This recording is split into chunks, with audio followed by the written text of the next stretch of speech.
When you look at the photo, or at least when I look at the photo, the first reaction I have in just what he's done so far is that it's not that bad, really. It's not horrible. Yes, you should stop him. Hey guys, Ryan from Unity Renovation Network, and today I thought I would do some reactions from some Reddit posts for you today. So I've got one here that says, "Bad contractor?" So it says, "Hired this guy to remodel a bathroom and he demoed and put up cement board around the shower bath walls. He then proceeded to start tiling over the cement board walls without applying any RedGuard waterproofing membrane. When I asked him why he would start tiling without applying any RedGuard, he stated, 'Because you didn't ask me to. I don't need to ask someone to do the job correctly they were hired to do, and when I hire, I set expectations of needing quality work done to professional industry standards.'" So a couple things there just in the first part of it. He's stating these things as though he knows, so maybe this homeowner knows a few things about tiling and how tiling should go, but there are some things that the homeowner might not know or not understand. There definitely is some things that the contractor definitely doesn't know. When it comes to RedGuard, when it comes to waterproofing membrane, when you look at the photo, or at least when I look at the photo, the first reaction I have in just what he's done so far is that it's not that bad, really. It's not horrible, but that can be even worse, because what you might end up with is, since there are levels to this, you might end up with a guy who can convince a client that they're doing fine and their bathroom might last, their shower might not leak. It might last 5, 6, 7 years. It might only last a few weeks depending on how bad the process that he follows is. But in this particular case, he does have some mud on the seams. He's using Durock, so those are things that are pretty typical and pretty normal. There really isn't a standard or a mandate on using RedGuard. RedGuard is a process where you paint on a membrane. It comes out pink. It actually dries red. It's literally called RedGuard. And so there are other versions of it and forms of it and brands of it, but it's basically just a paintable membrane that you can put on to give yourself an extra layer of protection. I've met contractors that swear by it and will do it. They won't veer from it. And I've also understand and met contractors that know that it's not actually a mandated required type of thing.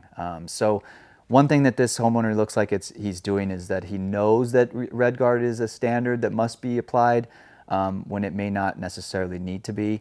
But if it's something that he wants, granted, I think I would have asked or been through that as a contractor. I would have gone through that with the homeowner in the first place and not just assume that they don't want RedGuard. But if you want something like that, you got to educate yourself that that's something that not all contractors do. So you may want to ask, are you going to be providing RedGuard? And then here we're back to the video, or the fact that there are specific questions that you should ask your contractor up front, or at least know to ask.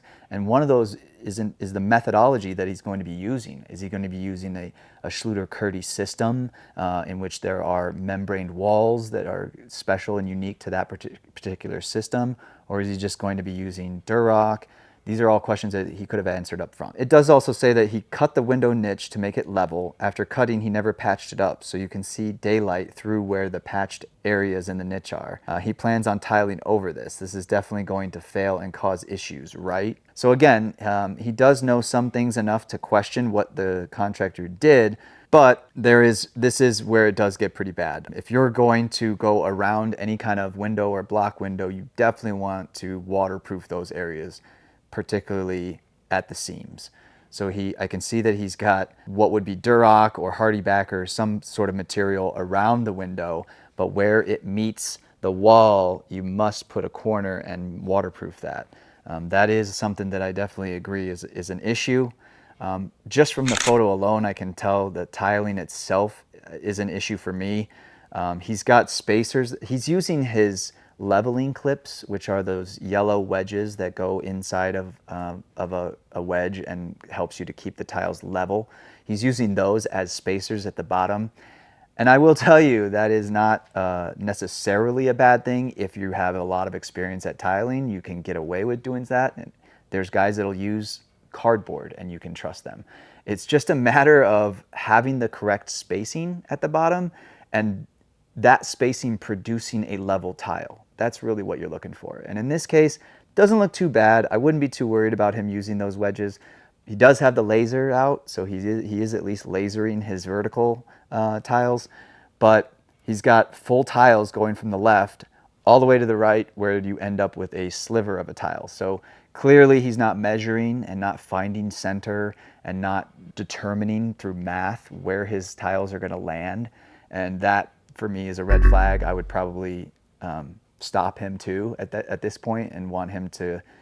But when you pull tiles down off of a wall, especially Durock, if he is in fact installing them correctly as well, using back butter and using the correct trowel, he's going to have these tiles be so stuck to there.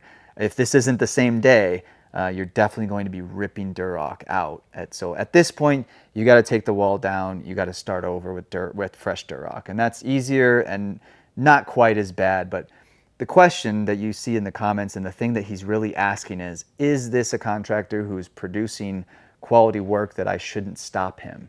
And I would say, yes, you should stop him. And a lot of people in the comments agree that this is probably somebody who should be stopped.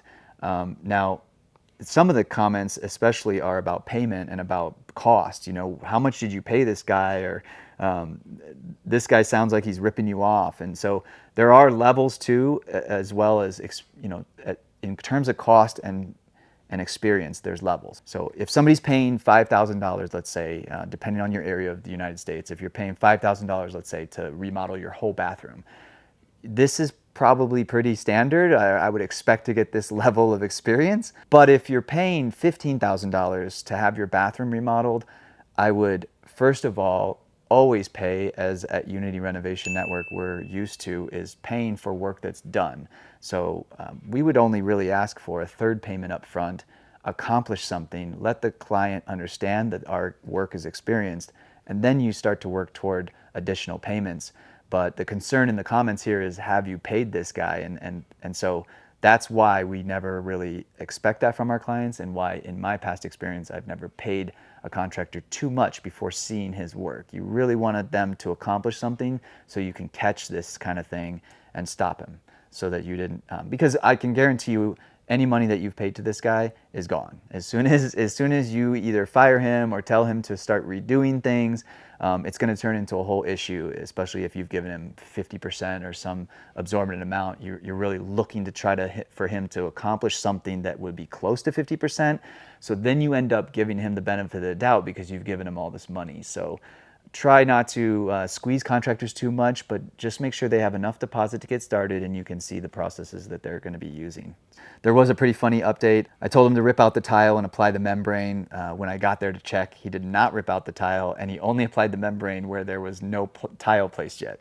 So probably something that comes down to the contractor not wanting to rip the tile out. He understands what exactly is going to happen when he tries to do that, and trying to appease the client. So again, not a Unity Renovation Network standard. If the client wanted something done or wants something done, go ahead and bite the bullet. Take the Durock off, redo it, restart it, and do it the right way. It sounds to me like the contractor would know that RedGuard can be applied, and to not start over is probably pretty shady. And then there was a second update where he just did the floor tile.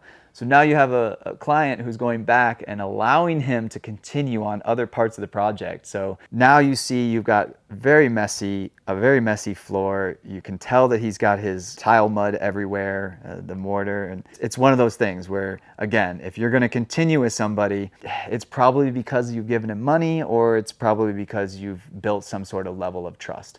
And so just make sure that you're able to ask enough questions and go slowly enough on the project that you're able to actually find these things out. Internet is a great source for this, so that's why we're always sharing videos with me and my guys and some tile associates and things. We're always kicking these kind of things around to make sure that we understand what's going on out there, so that we can tell our clients as well, take a look at this, take a look at the internet. It'll provide you everything you need to know when it comes to asking the right questions to your contractor and making sure that the work is done to a quality that you expect.